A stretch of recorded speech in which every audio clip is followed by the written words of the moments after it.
Researcher at CRRC Georgia. I'm going to be a moderator of today's discussion. So first of all, welcome to our conference.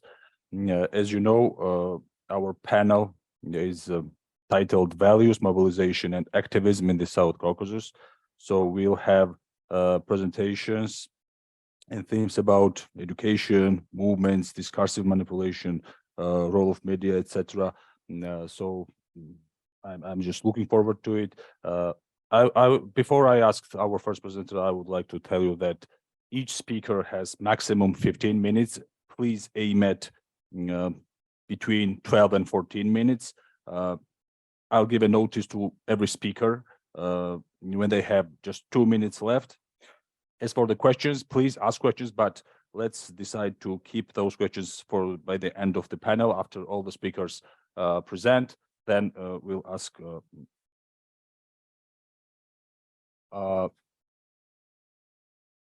So I'll just say that our first speaker will be Hans Gutbrod, who is an associate professor at Ilia State University. He also works as a consultant in policy research on broad range of issues and publishes about politics, ethics, and commemoration. He previously was the regional director of the Caucasus Research Center. He has been working in the Caucasus since 1999. His presentation is titled Mapping Wikipedia in the Caucasus, Micro Contributions to Scholarship. Please.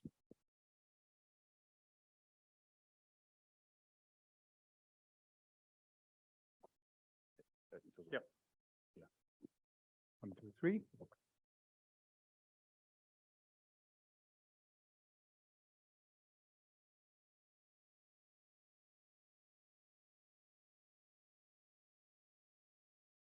All right, so this presentation is work in progress in some ways of something that I'm working on and that last night I decided to call Humboldt's third leg, Micro Contributions to Knowledge. 1 second. Why the third leg? If you ask people that are in a university environment what they believe the functions of university are, the response is almost automatic. It is the response is that it's teaching and research as a combination, which is a departure, of course, from the academy model, the model of Academy of Sciences that dominated as the place in which research was done until about 1800, still gets done more or less in various ways. And my view is that in some ways, part of the discussions that we have about the role of the university, about how to deal with artificial intelligence, how to deal with problems of learning in general might be addressed if we expanded to what I call the third leg. But now let me show you briefly walk you briefly through a couple of findings about how much does Wikipedia get used and why is that relevant? Well, it's relevant because the 3 countries in the South Caucasus have small publishing sectors and have a very limited publishing base in peer-reviewed and scientific quality journals for multiple reasons, the lack of financial base, et cetera, et cetera. And then the question becomes, how is knowledge actually accessed? And of course, there's all sorts of ways in which we cannot measure how knowledge is accessed and what knowledge is provided. But Wikipedia turns out to be, in terms of what Julie was saying, great introductory remarks, it actually provides real data and insight. And here is a little bit of a combination of this. So one of the things I looked at was just the quality of the articles. These are self-rating ratings across different Wikipedia projects, which are kind of more coordinated efforts to do that. Once you look at that, first glances, this is not information, strangely, in the way that Wikipedia makes lots of information accessible to everyone, to all of us, with a couple of clicks. The information about Wikipedia, in some ways, is rather hard to access and how it gets used. So this is, for example, how Armenian articles by quality and importance, how that gets presented. And so you would need quite some time to kind of figure out these various components in there. The GA stands for FA, featured article, GA for good article, and then in various categorizations.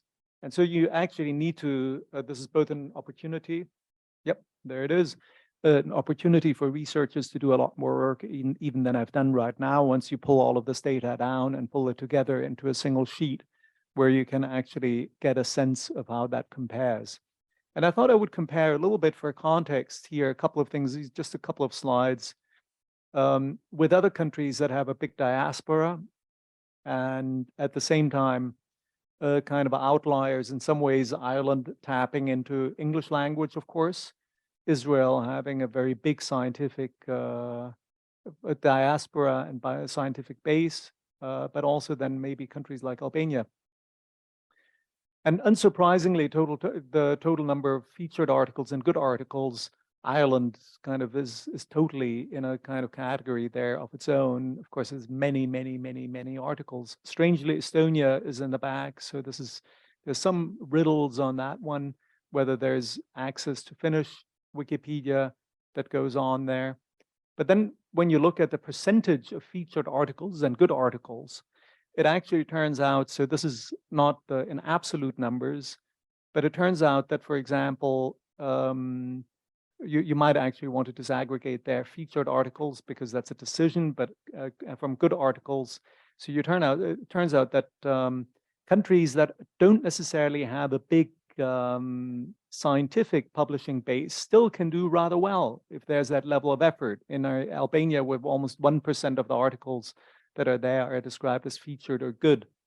And you see a kind of interesting gradation in the Caucasus. Again, those are not kind of things that you should put huge amounts of weight onto because these are to a certain extent, self-assessed by the community, but they show differences. Now, another way of looking at that is from another data source. So this is now just the good Wikipedia articles by self-rating. And then we see the kinds of distribution here, and then what you would assume that Armenia with a kind of actually rates rather highly on that. And then we come back to a kind of quite surprised to me, quite interesting issue about how many people are actually involved in this. And we see that for the Abkhaz language, there are 2 people that are admins of Wikipedia in Abkhazia. For Megrelian, we have 5. So it's interesting that that exists. In Azerbaijan, it's kind of, we have 16. So of course, we could kind of connect that to population size, but it's kind of interesting that that it's quite an exclusive club in these contexts as well. And if you look at active users of Wikipedia, we also see that in Abkhaz, we're talking about the amount of people that you can fit into this room, just about, and the same with Megrelian. And then still for actually, to me, was strikingly small number of people that are being described as active users, and kind of interesting differences per capita. Armenian there, I mean, you see the Armenian script is probably per capita stands out in comparison. It's interesting to do some kind of deep dives on some tests. This was a suggestion by Georgi Milashvili to take a look at this. Arnold Schoenberg is an interesting case because it's music that no sane person will enjoy listening to. It's 12-tone music. It's absolutely horrendous. I mean, most kind of noise from a building site is more pleasant. And you actually see kind of different levels of engagement across these countries. And so I think, I mean, these kinds of in-depth comparisons, this in some ways may be trivial, but it's really, if you will, a totally luxury good. And then you see on the right, kind of very, very small script. You can't read it, but the column on the right illustrates the Georgian contribution there, which is incredibly detailed. So there seem to be some aficionados that then go deep. Maybe a little more importantly, Hegel. Why does Hegel matter? Because some of his theories had a huge impact on how people lived here for the last 100 years, or for the last 80 years under the Soviet Union, because that ultimately is left-wing Hegelianism that shaped Marxism and these kinds of theories. So you would think that this matters. And again, here on the Georgian on the right is really quite detailed. And I assume that the kind of scientific publishing base for up-to-date books about Hegel in Georgian otherwise is pretty limited. Of course, if you can access other languages, that changes. If you can use Google Translate, that changes. A lot of things become more accessible. You actually see that there's similarities in which people set these stories up and set up the articles from the photographs. So it's a kind of interesting, seems to be some kind of similar patterns of dissemination. And then I thought these two things in some ways are still, you could say Hegel is important to understand the background, but that's in some ways also still a luxury. This one isn't. Inflation affects pretty much everyone in this in the world at the moment. It directly affects households.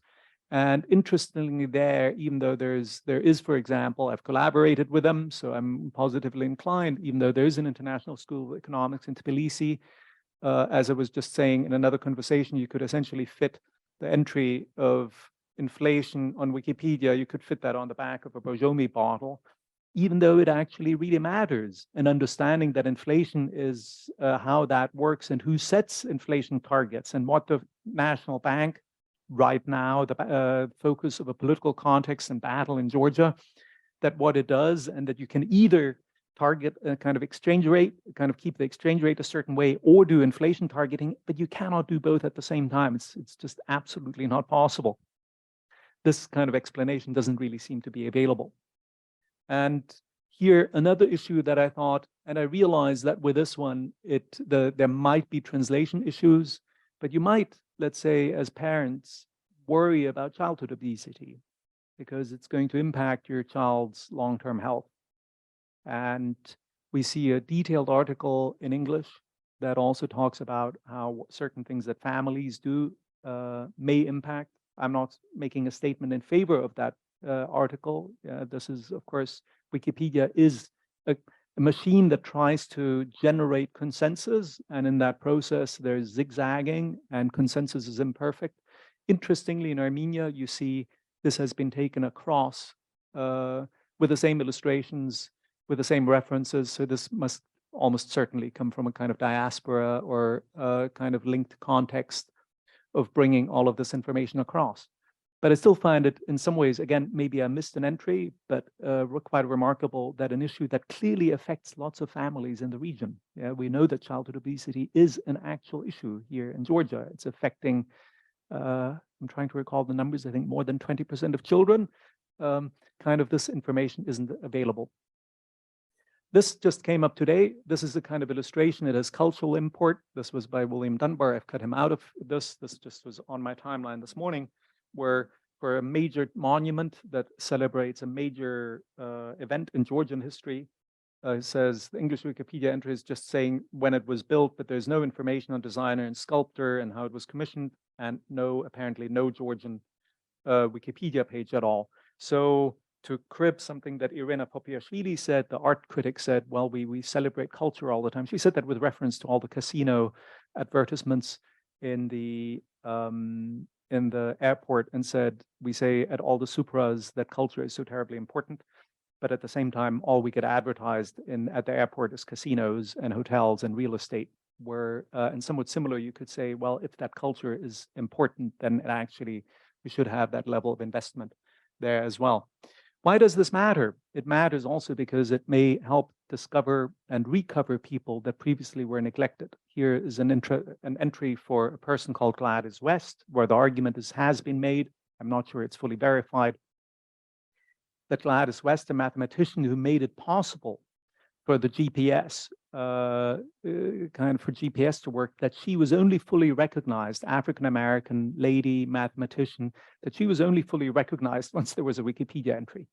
And so this is a way connected to concerns that I think legitimate concerns we have about justice and representation. Here's an example of a writer and traveler where this, I think, was my entryway into Wikipedia, where I had a little booklet and decided that she was deserving of recognition. She traveled in the Caucasus a lot, and now it's had, I think, more than 30,000 people have looked at that entry, and lots of people have contributed. So it's something that connects both to science, but it also connects to representation and questions of democracy, well, let's say of participation, representation and participation. why do I think micro contributions to knowledge are a relevant 2 minutes? Yes, relevant concept.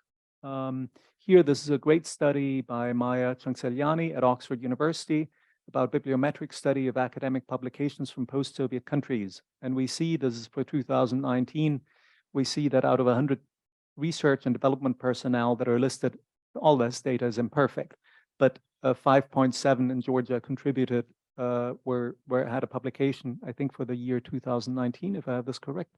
So that means a 20th of the people that are at universities actually publish. And so either you could describe peer-reviewed publishing as a kind of Himalayas, and right now we have in the SCAP that it's either nothing, or I should say nothing, Facebook post, and then nothing in between, and then the Himalayas. And so my view is emphasizing these micro contributions to knowledge, and so to speak, a definition of the university of having a third leg, especially in these places. So one leg is teaching, the other leg is research, and the third is what I would think as contribution to the community. Implicitly, that's already the case with legal clinics, et cetera, in lots of places, but I think it needs to be streamlined more broadly into really the conception of universities so that people have access to information on climate change. So people have access to information that concerns them, such as childhood obesity or inflation and similar.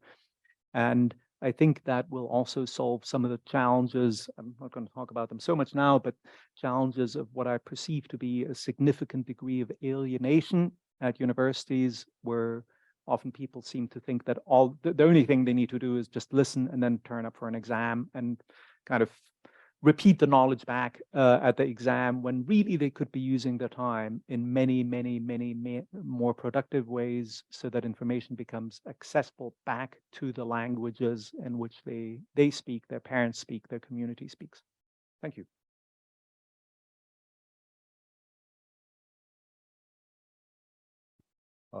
Thank you very much. Obviously, it was very interesting. I'm sure that there are many questions, but please keep them for the end of the presenters. Are Dr. Ilia Tsuladze and Nino Abzianidze. Dr. Ilia Tsuladze is an executive director of Center for Social Sciences and associate professor of sociology at Tbilisi State University. Currently, she is a leading research mediated EU. Sorry.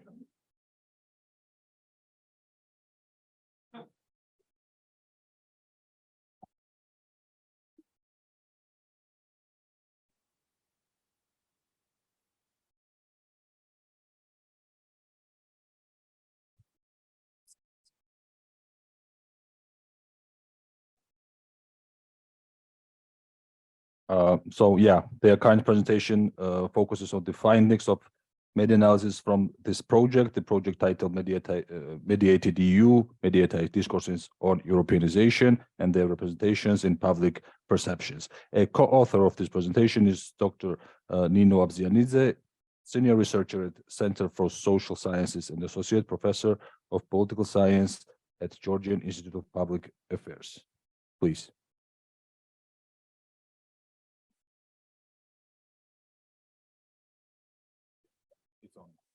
Okay. Oh, because of Zoom, yes. Oh, okay. So thank you. And the title of the presentation, it should be there, yeah, whatever.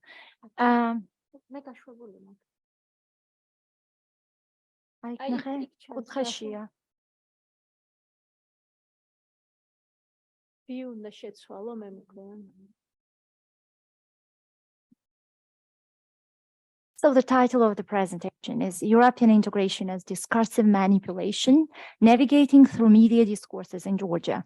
And as you already said, this is part of the research that we are conducting right now. It started back in 2021. It's a 4-year project supported by the European Commission Horizon 2020 Research and Innovation Actions.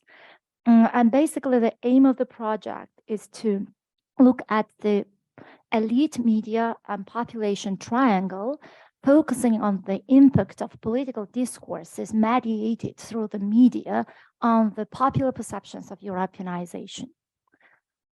So it's a rather complex research. We have certain stages in this research, and back in 2021, we started with desk research, and we basically did the overview of the state of affairs, starting from the Eastern enlargement and the events following it and their impact on Georgia's Europeanization. And then we conducted it's okay. So we then had the phase of media analysis of the current media discourses of the 3 target media outlets. And based on this media discourses, we revealed the most dominant media discourses currently in Georgia regarding Georgia's European integration. And then we transformed these discourses into Q statements and gave them to the most important discourses. The dominant ones were made into 25 Q statements that were given to political and media leads for the assessment of Georgia's Europeanization, which transformed into in-depth interviews later. And then we have the next stage now, ongoing stage on ongoing stage on with population surveys, and CRRC is kindly going to do this field work for us. That's for sure. So yeah, here we are, and I already talked about the methods, and I will just say that there are 7 of us in this project: Georgia, Ireland, Belgium, Portugal, Estonia, Hungary, and Spain. What we are going to do in this presentation is we basically focus on one particular stage of the research, which is media discourses on Georgia's Europeanization. And this analysis have been this was performed from July 2021 to actually June 2022. But our main focus will be including March 2022, when Russia invaded Ukraine. Although I would say, why not June? Because it was not envisaged in the project, though we decided that it was impossible to omit an important stage of Georgia not being granted the EU's candidate status. That's why we, like our team, has added this other stage of media analysis as well. So first of all, I'm talking about the sampling of media outlets. Then I will discuss the dominant, very briefly, media discourses on Georgia's European integration. And then Nino will explain the very interesting part on actor discourse structures across the media outlets. So let's look at the sampling of the media outlets. We had 6 media outlets for our analysis, based on basically 2 criteria. We have the most popular media outlets like television and online media. Out of TV stations, our major sampling criteria was the popularity and also the public-private ownership. And here you see the public broadcaster as well as pro-governmental Imedi and pro-oppositional Tabari.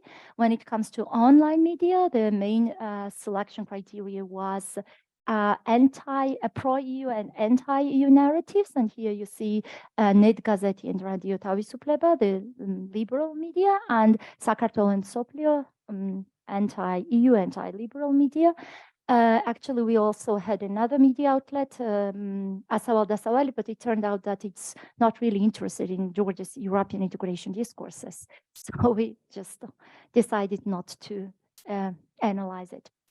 So when it comes to particular periods, and because we analyzed important events in this period from July 2021 to March 2022. We started with July events, in particular anti-homophobia rally and the attacks of far-right groups attacking the journalists. And then another important event was the ruling party's withdrawal from Charles Michel's agreement. And the next stage was the refusal to be granted the EU's macro-financial assistance. And the next stage was the ruling party's secret listening to EU and other diplomats. And then was the October self-government elections. And finally, in our analysis within the project, that was March events when Russia invaded Ukraine, though, as I said, we also added the June events, which only reinforced the data, the main findings collected during the stages. So now I will focus, and you see the, the most dominant discourses, frequencies of the most dominant discourses. You see the sum of all the dominant discourses from 6 media outlets. And as you see, the top 3 discourses are the so-called, what we call the deviation discourse and the blaming discourse. So as you might guess, the dominant, the most important discourse in all the media outlets, except for the pro-governmental imedi, is that the government deviates from the European course. The second one is characteristic to merely the pro-governmental imedi and none of other media outlets, is the opposition deviates from the European course. And finally, these 2 major discourses are always followed with blaming discourse, because any side blaming each other for the deviation from the European course also blames each other for pro-Russianness. So deviation from the European course means we end up under the Russian influence and Russia imposes its own agenda and so on. So these are the major discourses, and I would also say that we don't really have time to go into detail, but other discourses are also important. You will see them in the next table, but before that, I would say that based on these discourses, 2 major considerations are revealed in the Georgians' perceptions of European integration, the so-called pragmatic one and the so-called identity one. The pragmatic one has to do with the main benefits stemming from Georgia's European integration, while the identity one has to do with the perceived impact of Europeanization on Georgia's identity. Next, we will see the major discourses summarized, the major discursive units revealed and summarized on major discourse, its adjacent discourse that kind of supports the major one, and the counter discourse. I should say that all these discursive units are organized according to the dominant media outlets that was the top dominant discourses, and then the counter discourse is usually presented by anti-EU, anti-liberal media, though you will see soon that how this discourse have been mainstreamed, and it's already adopted by the ruling party and used by the ruling party as a discursive manipulation. So as I said, because it's based on the discursive units are based on first of all, frequencies of particular discourses, but also their contents. And we have extensive material with all these events. So the first discourse, discursive unit, we call the, has to do with political orientation, and it has to do with this deviation discourse. And you see here what I already summarized, and its counter discourse. Yeah, so how the government has finally woken up against the West. And you see the next discourse, important one on Russia's role, intervention in Georgia's European integration. And then you see all these pragmatic identity considerations with the respective counter discourses. And I want to highlight here 3 main points.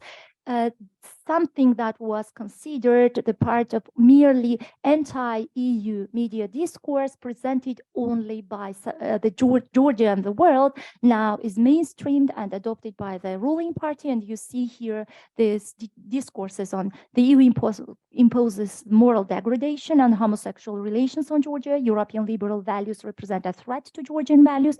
And finally, the EU West has provoked the war in Ukraine. So now Nino will continue with discursive structures like with actor discourse networks. So hello, thank you, Lika. And I think I'll take my 5 minutes because otherwise I cannot tell the story, right? So as some of you might remember, my brain likes to connect dots. The data we have actually has information on actors as well. So we decided that it would be helpful to map the interactions between actors and discourses in order to have a better picture of it. So what you see here, and the analysis I'm showing now is solely based on the TV data, 3 TV channels. So this one is from IMEDI TV. And what we did here is we took the most dominant actors based on the frequencies and checked what are the discourses they bring up on the agenda. And obviously the width of the arrows, they show the intensity or how intensely a certain actor refers to a specific discourse.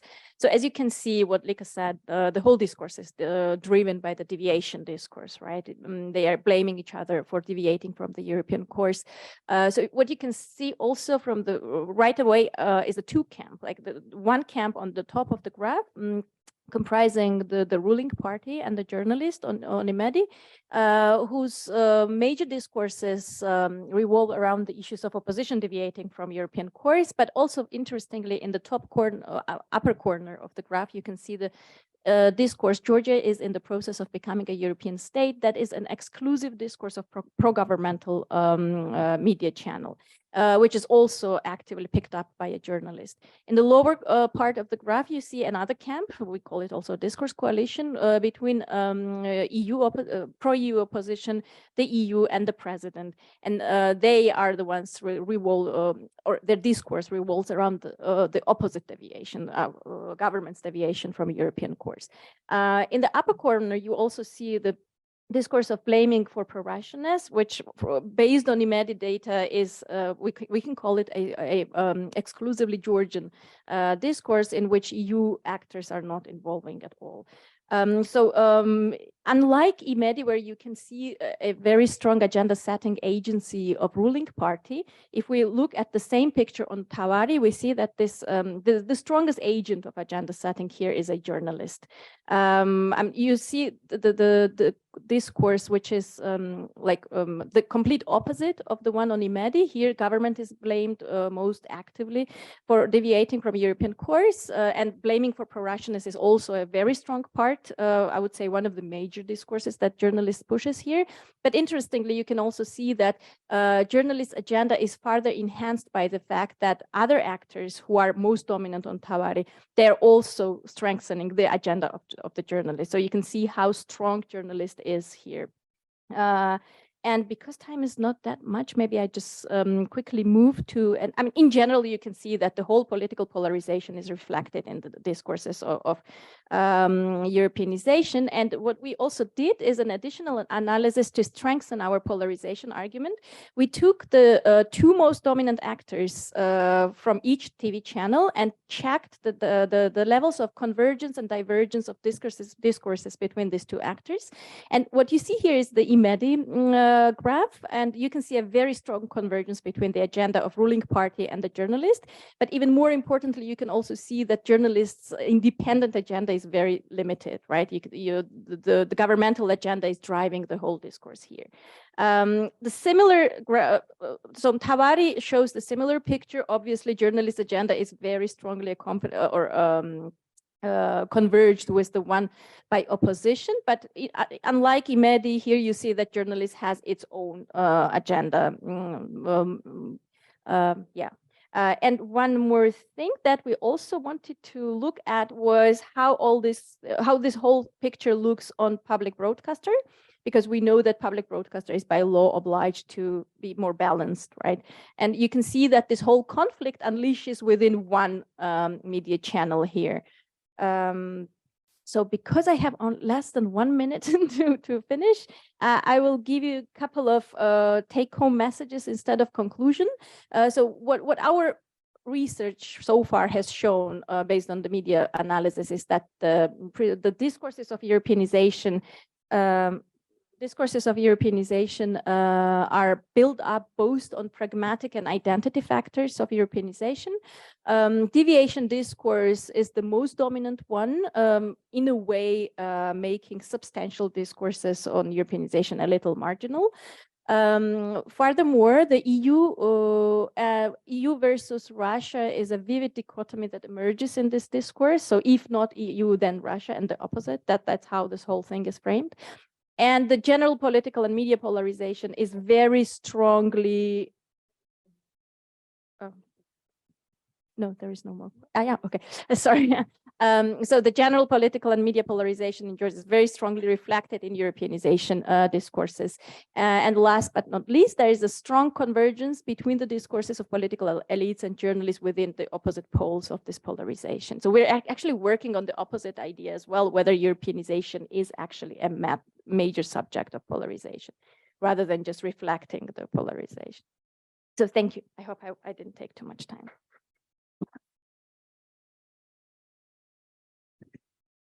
Thank you very much. It was super interesting, and I think it's even more interesting how these discursive strategies have changed after April 2022.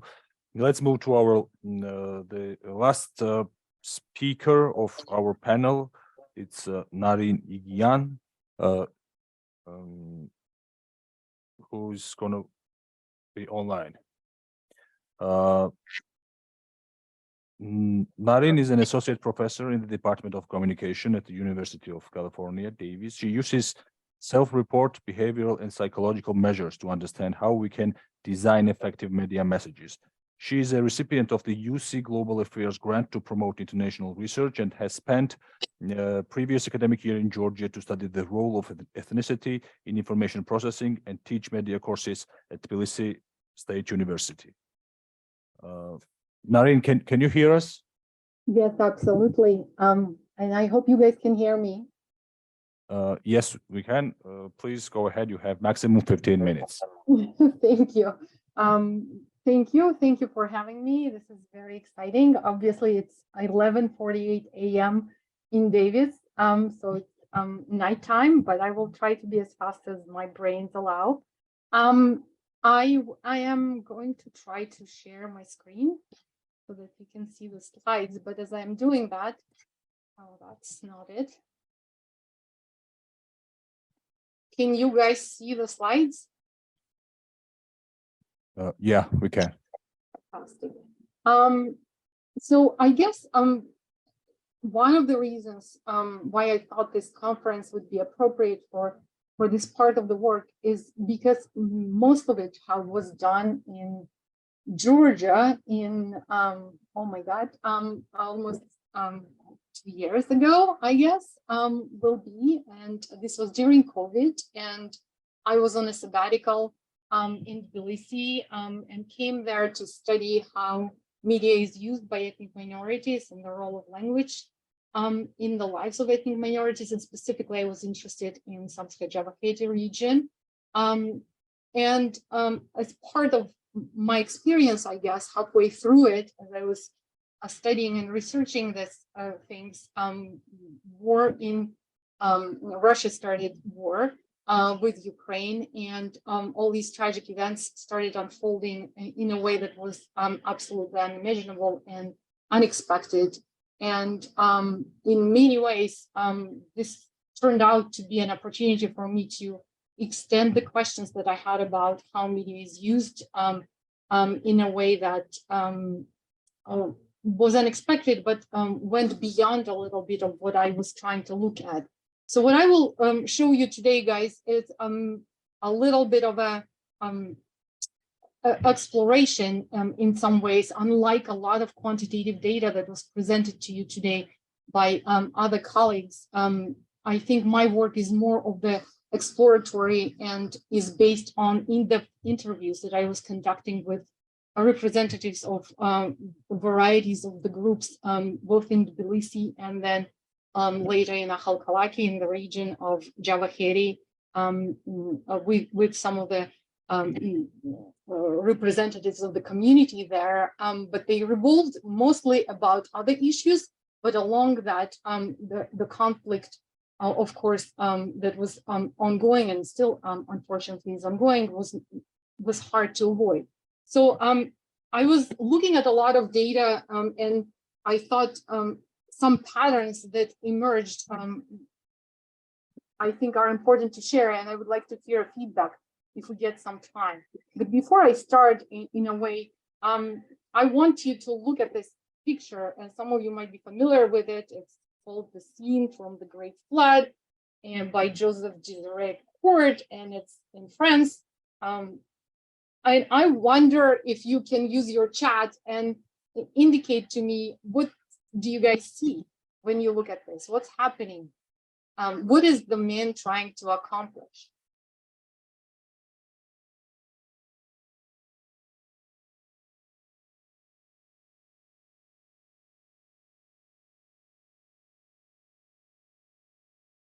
Is anyone? Shall we waste? Shall we wait for replies, or do you have a capability to type in chat? Or maybe you can speak up.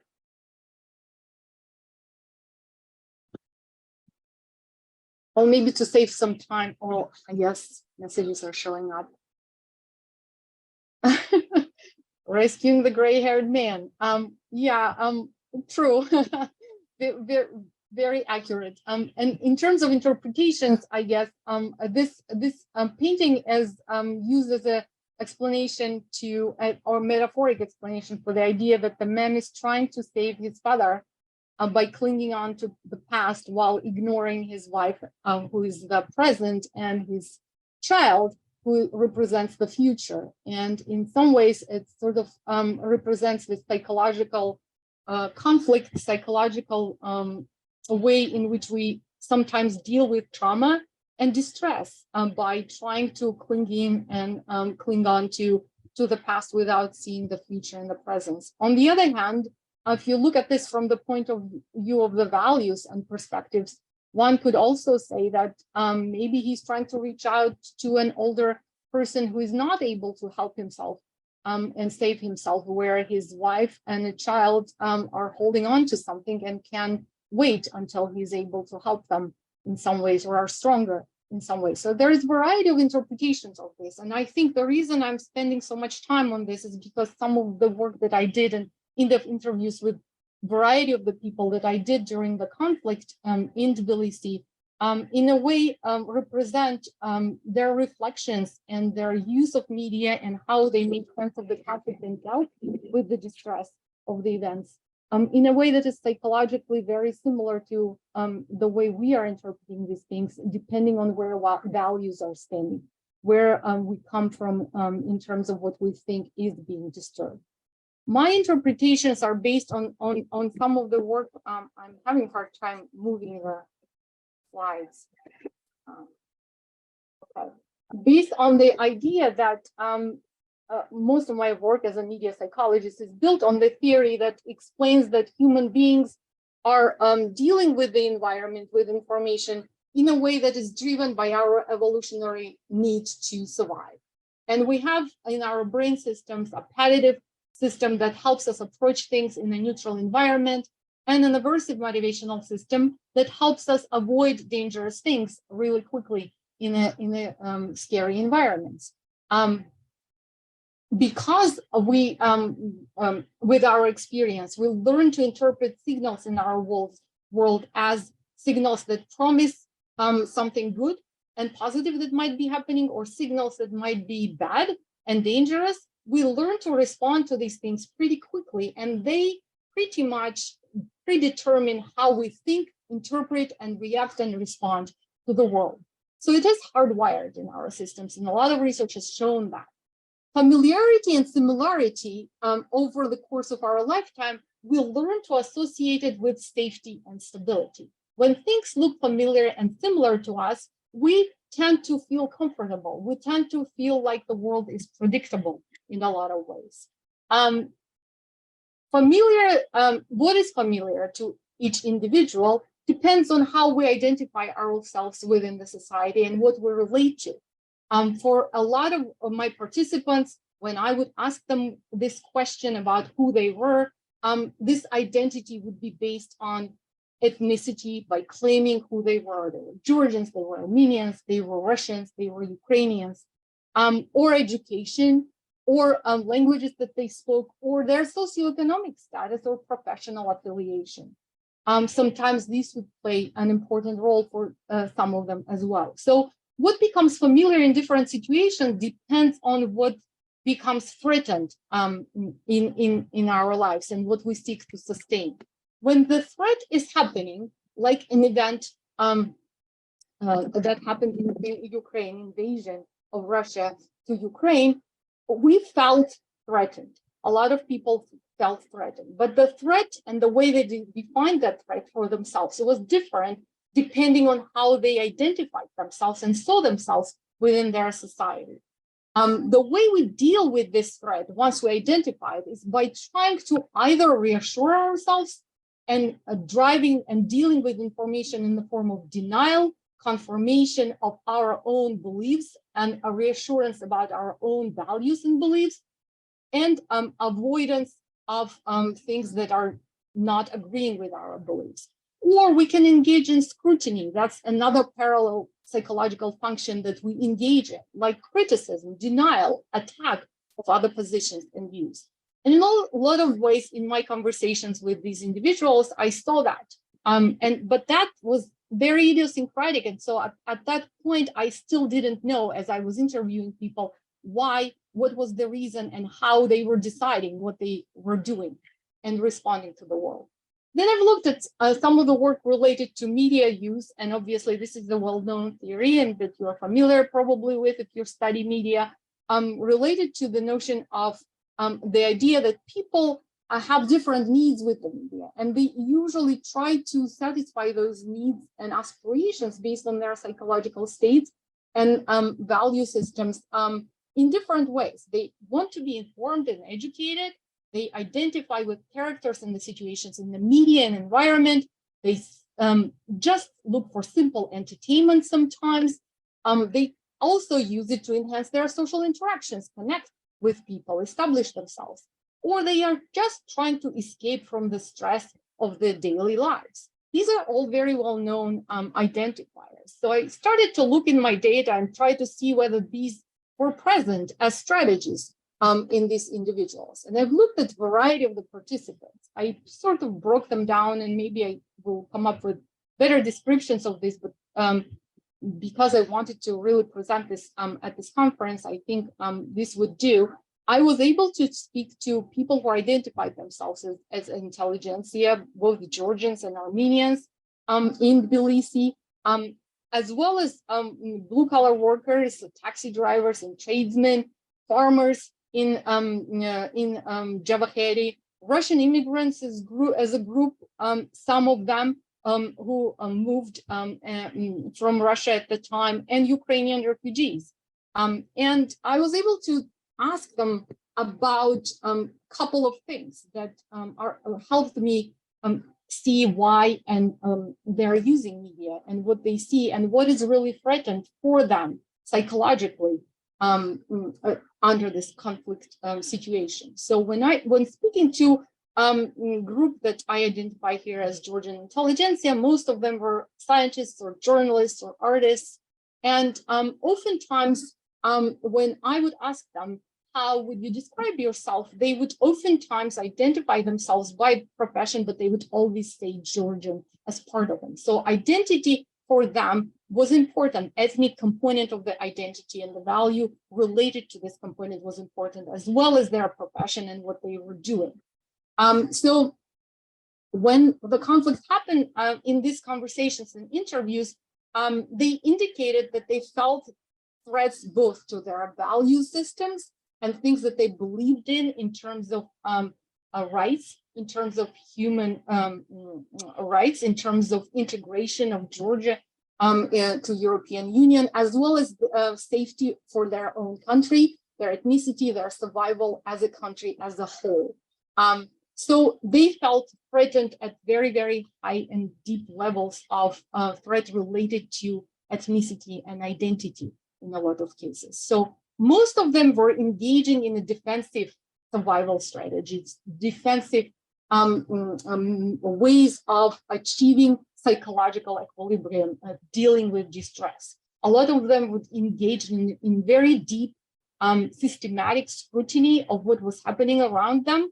They would engage in criticism. They would engage in denial of certain information that was coming and that would go against their values. And they would engage in direct blaming and attacks through the media as they were engaging. Most of them indicated that they were looking for media to be informed and educated about what was going on, as well as to identify with the characters of the situation in the media environment and groups that they were participating in, as well as enhance their social interaction. They were becoming more and more homogenous within these groups and participating in these groups in these three different ways. So that was defensive component of it. When speaking to regular taxi drivers or tradesmen on Georgian streets, which happened through sort of referral process for me, I found two different ways in which they were dealing with the stress and the conflict. Some of them felt that their values were threatened, similar to intelligentsia. So they felt the threat to their country. And they, just like people within the intelligentsia community, were engaging again in the same processes of scrutiny, criticism, and sort of engagement and expression of their dissatisfaction. And again, they would read news. They would want to stay informed. They would identify with characters and situations in the media, and they would try to use media to enhance their social interaction. Now, there was also a second group within that same category who really felt that the most threat that was coming because of this situation was related to their well-being, economic well-being, to their status, to their survival, to their income, to their ability to work and earn and survive economically. These people engaged less in the strategy of defensive scrutiny, but more in the strategy of reassurance. So they were looking for reassurance that they were okay, they would be okay, that they are standing and their well-being is going Narine, to be. sorry, can you please wrap it up? We do not have any more time. Just please conclude. Oh, I'm sorry. Okay. 1 minute, so, maybe. All right. Sorry, I guess I got carried away a little bit. Here. Maybe I can jump. I missed the chat. I apologize. I missed the notification. So I guess I can just jump also to sort of maybe Russian immigrants and Ukrainian refugees. In many cases, looking at these communities, you would see that their strategy related to media use would depend on how threatened they felt and what exactly was threatened in their eyes and their perceptions.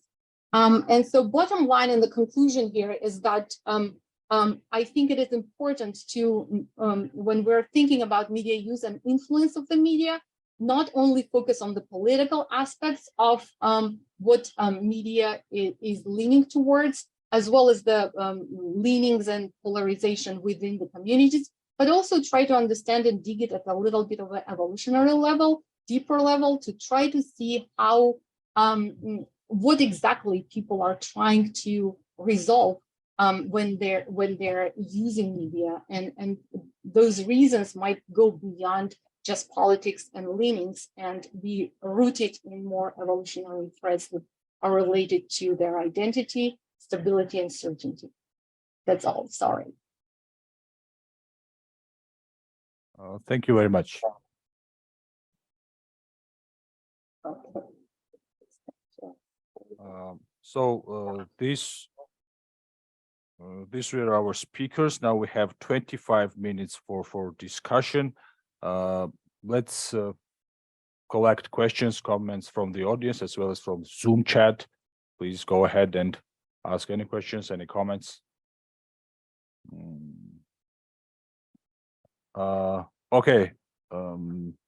There is one comment in our Zoom chat. Maybe I'll read this out. Katriona Kelly. So in reference to Hans' presentation, just an observation on the Armenian childhood obesity article. To go by the Russian version, there are some articles that are simply machine translated versions of the English language original, though obviously there has to be an organizer of this process. And maybe before we collect other questions, I'll share my comment and question to Ilia and Nino. So your research was about the period from 2021 until April 2022, if I'm June 2022, but we presented data including March, though the data reinforced, the June data reinforced the findings that were. Yeah, so the whole idea was that it was super interesting, but in addition to that this presentation was in itself super interesting, I got even more interested how those discursive strategies changed after that, because we know that the Georgia government started to go even more radical, anti-Western after this period. So is there anything going on in that regard, and do you plan something? So this. Yeah. Entitled De-Europeanization as a Discursive Disengagement. Has Georgia got lost on the way to European integration? And we submitted actually this paper to the Journal of European Integration. And the main idea of this paper is, because it directly responds to your question, is to trace what kind of discursive disengagement has been taking place from this period, July 2021 to June 2022. And what we basically see, and the main finding here, is that there are two different periods in the government's discursive relations with the EU, which we call discursive opposition, but this discursive opposition itself changes since March 2022, because before that, the government's discourse was more defensive. When the European Union was criticizing the government for the deviation, the government was always saying, as Nino has shown, and this is the government's exclusive discourse along all the period, from July 2021 to March 2022, that in fact, we are not deviating, and Georgia is in the process of becoming a European state. So government was very much defensive until Russia invaded Ukraine. Since that, the government's discourse has considerably changed into, it actually escalated and became more offensive, and started verbal attacks, and this has even further escalated after the period of our research, because after June it became even worse. But the most important thing is to trace the dynamics of the shift in this discursive opposition from defensive to offensive discourse. Yes. Just a quick note to add. I think Givi's question also implied whether it has changed after our research period was over, right?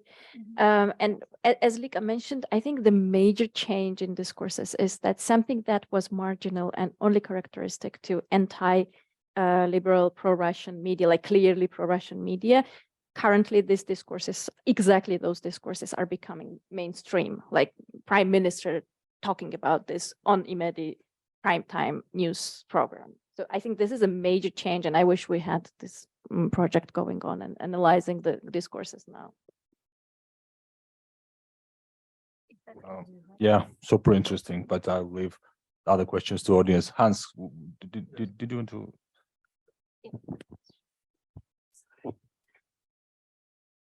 to? Yes, I think the question of machine translation on some of these things is very pertinent, to the extent that We have machine translation. I didn't talk about ChatGPT and these kinds of contexts also. But I think if you talk about the third leg to Humboldt, so to speak, then precisely turning that around becomes a kind of level of engaging the students and actually engaging them in knowledge production, both with a curiosity that in some of those cases, as lecturers, we don't necessarily have any advantage in knowledge because we're trying these things out themselves. And I mean, if you take another example, so Wikipedia is one instance of this, but another example is right now, I did an interview together with students of a former deputy minister. And then the question, are you going to use Grammarly or language tool to try and edit the English language? And how does that compare? I don't know which one of these are going to be better, but I mean, involving them in this is exactly, I think, one of the things that that is a huge opportunity. And then connecting that to actual local knowledge, because it's one thing, of course, if you do a machine translation on childhood obesity, for example, it's going to leave out the Armenian context. It would leave out the question, what is the data right now on childhood obesity in this particular context? What are the local research findings? What are the local research gaps? And with that, one of the reasons why I like using it, I'm kind of digressing here a little bit, but one of the reasons why I like using it is if I'm teaching directly to students, then I'm in the classical model, then on the one hand, I'm their coach and I'm the other team because I'm playing against them and stopping them and at various points. When something gets edited into Wikipedia, and if they have the experience, there's not so much in Georgia yet, where the class, for example, recently has done the entry for the Writers' House of Georgia, one of the single most historic sites in Tbilisi. Until about 2 months ago, there wasn't an English language entry for it, even though arguably a definitive instance of the Soviet experience in Georgia, the suicide of Paulo Iashvili took place in it.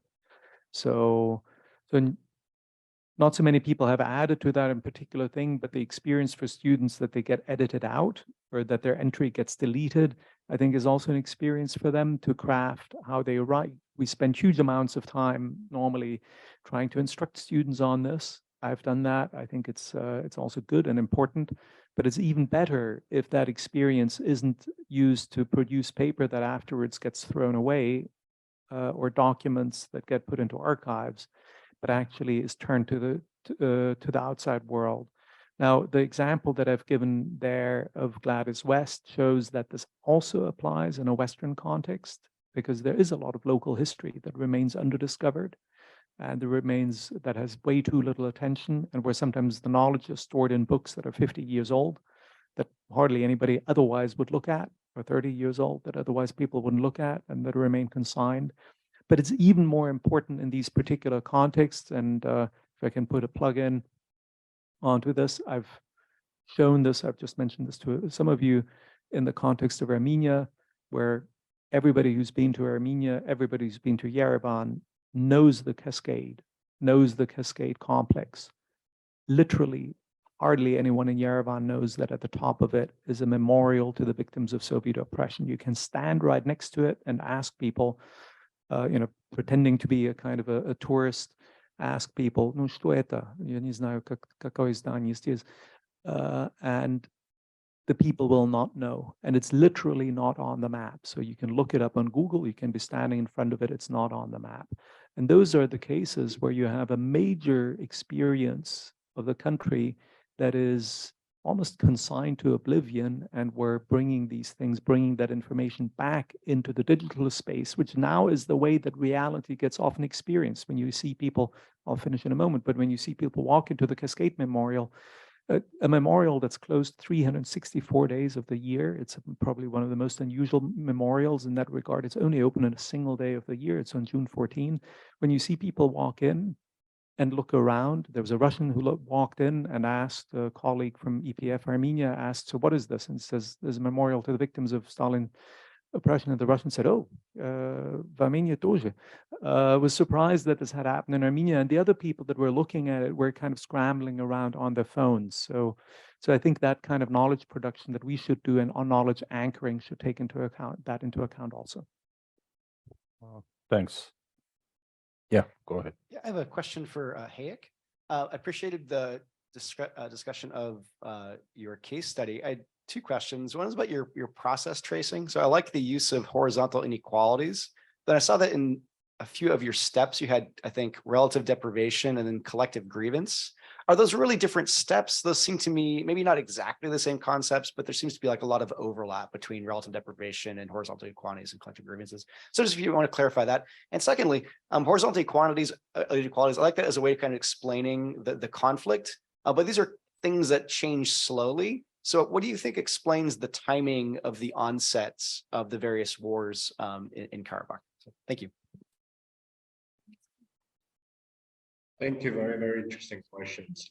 I will just quickly pop up this slide called process observation.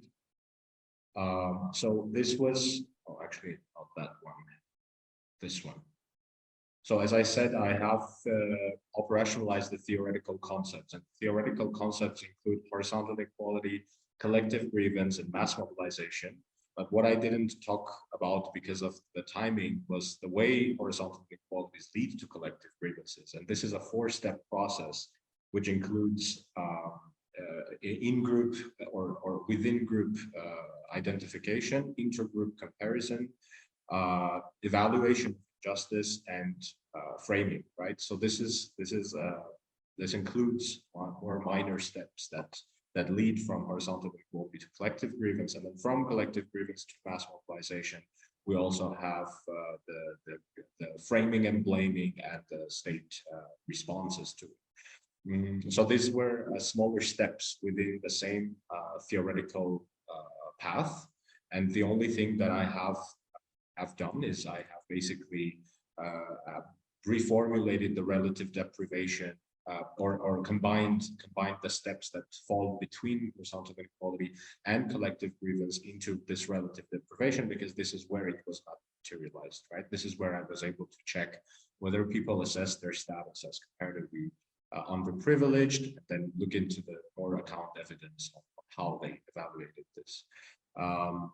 So yeah, this was actually part of this theoretical process.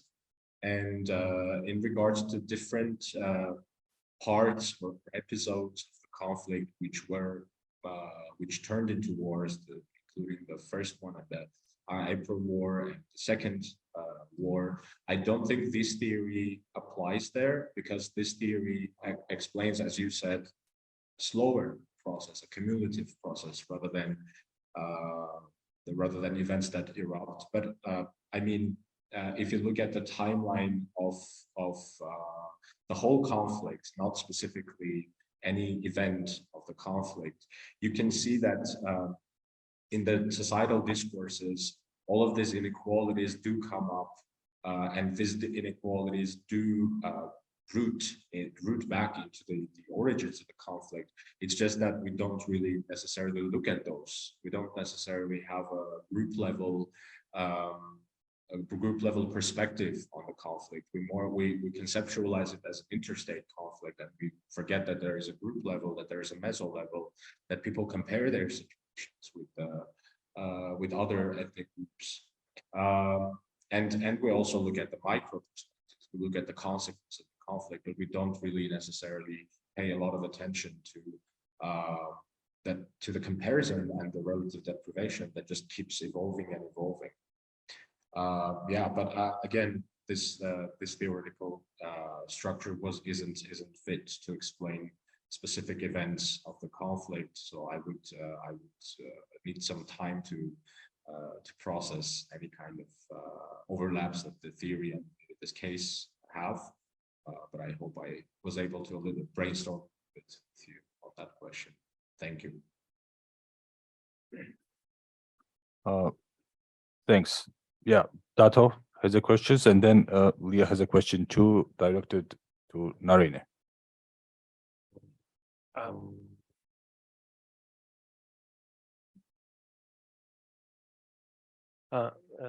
I would have a question to Professor Yegiyan. Very interesting presentation. Unfortunately, we didn't see the detailed slides about group comparisons, and I was curious about that. Did you find that any kind of two or three specific groups had more or less similar strategies, or they were like very distinct from each other? What was your what was your findings? What were your findings on this? Thank you for that question, and this gives me a little bit of extra time, so I appreciate it. Yes, a lot of my struggle with the data was related to the idea that it was very idiosyncratic. So for a long time, I just couldn't find the patterns because people were looking at these, explaining and giving different reasons for why and how they were using media, how they felt about certain things. But yes, I think the major consistency, right? So in terms of strategies, did get confirmed. So one strategy that people were using that I started to talk about is being defensive, trying to scrutinize the situation and things that disagreed with their internal identity state. But the second strategy was related to reassurance, which is trying to sort of convince yourself that you are okay and you are right, and that's the right way to be and be stable in a lot of ways.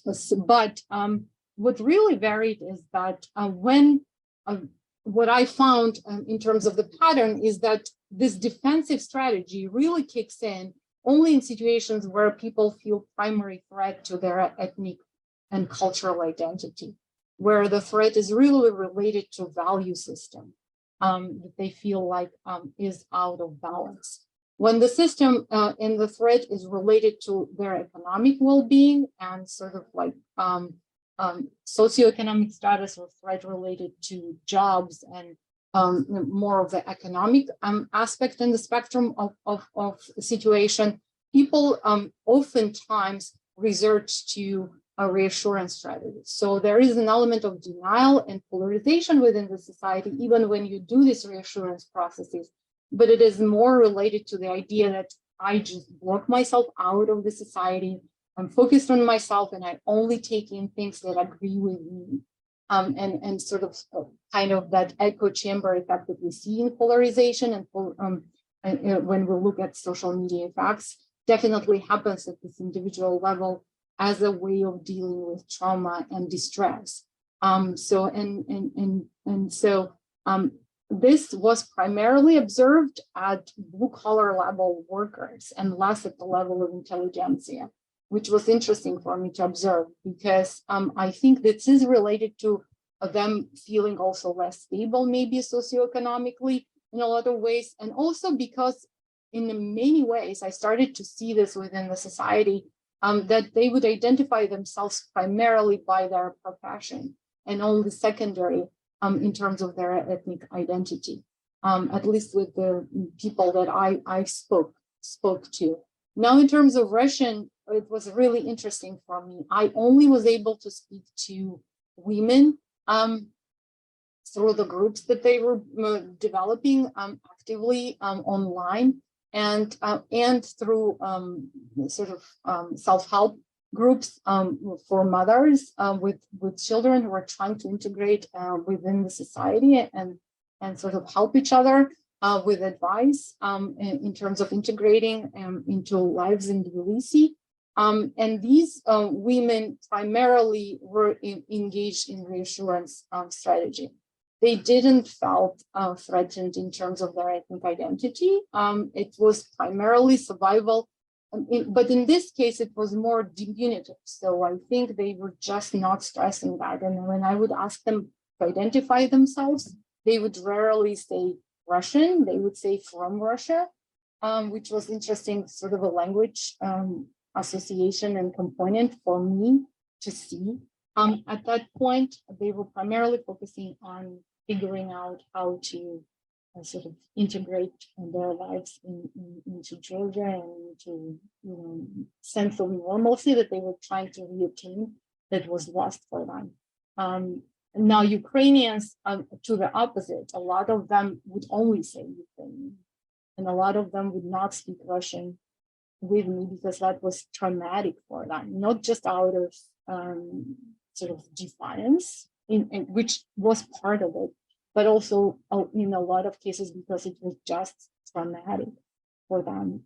I spoke to groups of people who were treated for trauma, and they were kind enough to open up about this. And for them, dealing with the situation was primarily about fear, and fear for their well-being, as well as ethnic threat. They were feeling threatened in terms of their values.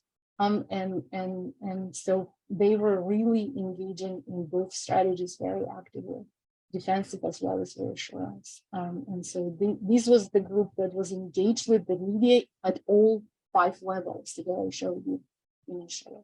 So I think that just led me to think that it's very, very important to see the source of the threat and what exactly is the perception of the individual in terms of a threat. And if you understand what that is, and you buy into the idea of this theory that speaks about the need for every individual to return to that state of homeostasis and equilibrium, then it's probably worthwhile looking into, because in some ways it sort of explains polarization, which is rooted probably not in the media itself and algorithms that we like to blame, but also in the way people within the society are exploring them and feel threatened about it on a variety of issues, not just this conflict, but just this conflict sort of brought it out in a more explicit and observable way. I hope that answers. Thanks. Thank you very much. We have a time for maybe one brief question, remark, comment, if you have. Yeah, go ahead. We good? All right. Thank you. So I had a question for Ilia and Nino. I was very interested in your findings on the sort of networks of actors and discourses, but I was curious to hear a little bit more about co-occurrences of the different discourses themselves, because, so for example, you identified this, either the opposition or the government is deviating from the EU course as being in many ways the sort of master discourse, but it also struck me that that is on its own almost incomplete, that they're deviating how, right? They're deviating by violating human rights, or they're deviating by encouraging polarization or something. So I'd really be interested to see beyond just sort of actor discourse, how this would look if we considered sort of co-occurrence of different discourses as well.